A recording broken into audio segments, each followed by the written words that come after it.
Замрзнување на цените на основните производи или најавената есенска кошничка ќе го подобри стандардот на граѓаните, но што истата ќе донесе за произведувачите и продавачи.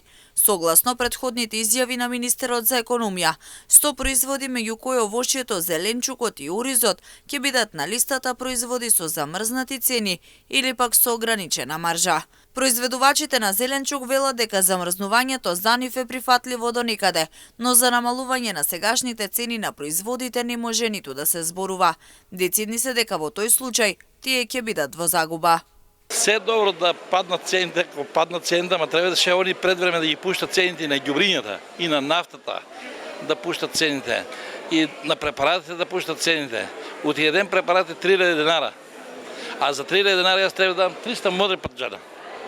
И как ќе останем ние ако пуштиме още цените од 10 денара надолу да пуштиме цената?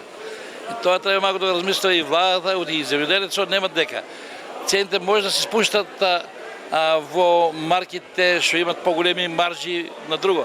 А на земјоделски производи тоа е минимум ние што го даваме и се ориентираме спрема муштериите. Муштериите и они се задоволни. Секојаш попуштаме некој кога земе повише, попуштаме му и на цената.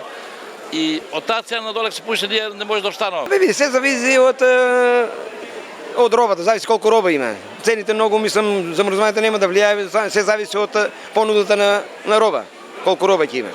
Со ист став се и произведувачите на белото злато. Оризот на пазарот во Штип се продава по цена од 100 до 120 денари за килограм, во зависност од квалитетот. Ако цената остане иста, ќе биде во ред, но ако се намали цената за килограм ориз, во тој случај и оризопроизводителите ќе бидат во загуба. Ако се намале оризот, катастрофа.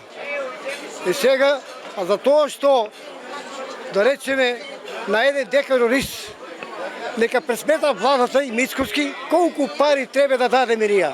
Сега ќе почне овака. Само 50 евра имаш за ѓубре, 50 евра имаш за праскање. Семето 130 динара, арпа. Жетвата 1800 денари. Биде замрзнато, под оваа цена, испод оваа цена, нема шанси. Нема шанси. Луѓето избегаа, нема кој да работи. Ако замрзнат цените, добро ќе биде. Добро, а ако спаднат надоле, лошо ќе биде.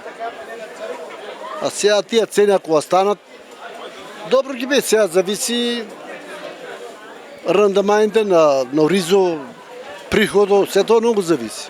За нас треба се качуват. Многу е работа, ефтино оризот. Треба се покачат.